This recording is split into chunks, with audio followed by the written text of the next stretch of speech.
Fortunately or unfortunately, it's difficult for me to watch a commercial through the eyes of a consumer. I always do it through the eyes of a marketing analyst, and the Super Bowl was no exception. And this is my take on just a few of the commercials. I didn't see all of them. I saw a bunch of them, but these are the ones that kind of stood out for me for different reasons. The first one I'll talk about is the Procter & Gamble commercial. I call it the Sofia Vergara commercial. And that was highly unusual for Procter & Gamble because of their brand architecture. They have what's called a house of brands, and where brands really even compete against each other if they're in the same category, and the Procter & Gamble signature is barely visible. People don't necessarily know they're from Procter & Gamble, so this was a big departure for them, and so that's why that one is extremely significant.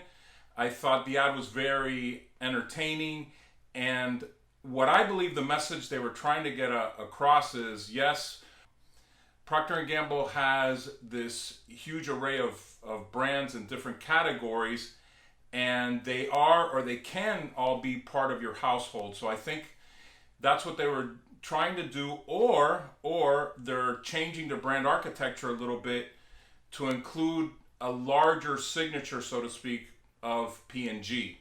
So that was interesting about that. In general, there were some ads, and this one in particular, that had a female focus, which says to me that they felt that there was a substantial female audience, which that bears true for the Super Bowl, and that a lot of non-fans or casual fans watch Super Bowl commercials.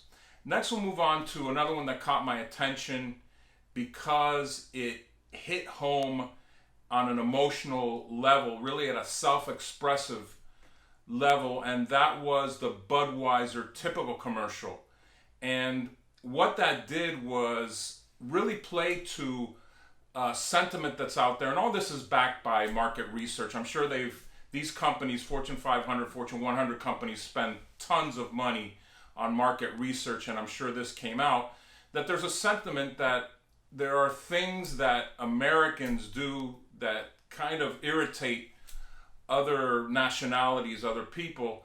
And also, I believe this was an effort to distinguish Budweiser as saying, you know what, typical is okay. And this is in the face of really heated competition from microbreweries. Again, that's just my take on that one.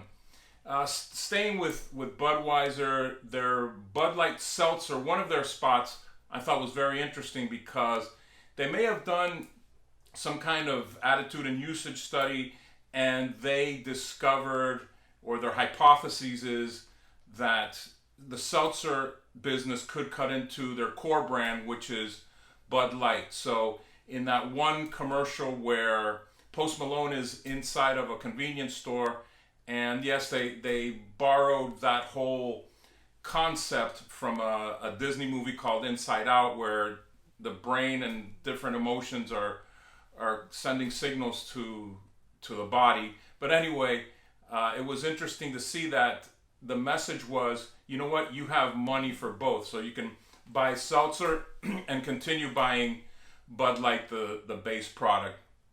Discovered Card, which is a well-known brand, and again, they must have done some kind of ANU study and discovered a barrier or two barriers to use. They went totally functional, and they stated, you know what, no Discover Card pays an annual fee, which is a differentiator from others. And the other thing was, yes, it's really accepted everywhere.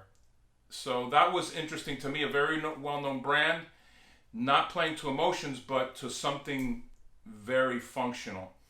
And there was one that I thought was kind of weird, but may have done its job. I don't know. It did its job with me. Quibi.com is a streaming service of shorts, of series that each episode is 10 minutes or less. They've probably done a lot of homework as well. It seems to play to today's consumer that binge watches and doesn't have a lot of time. It's a time crunch society. So it got criticized a lot. I don't pay attention to a lot of the critics, but what it did for me is it piqued my curiosity, and I went online to check them out. The only issue I might have with that is they launch in April, I believe. I'm not sure if this is a teaser that came out too far in advance. Maybe they just wanted to take advantage of that huge Super Bowl audience. I'm sure they're going to be doing more. They have some stars, some star power in their brand, so I'm sure they're going to do a lot more. But to me, the big winner was the Google ad called Loretta. It plays really tough. It was really tough on the emotions. If you didn't have a tear in your eye after watching that, I'd be surprised. It played to something that's very real, very relevant, which is dementia. And whether you know somebody with dementia, have been through that with a relative, or have a friend who have dealt with a parent with that, that really struck an emotional chord. And you always want to differentiate yourself at an emotional level. It's going to be tough to compete with Google at that level. I thought that they really carved out a unique position for themselves just by communicating a use case for this that maybe nobody thought about. And I started to think, well, I wonder how many people actually did what was, after they saw that commercial, actually did what that person in the ad was doing. So that's it. That's my take, and do with it what you might.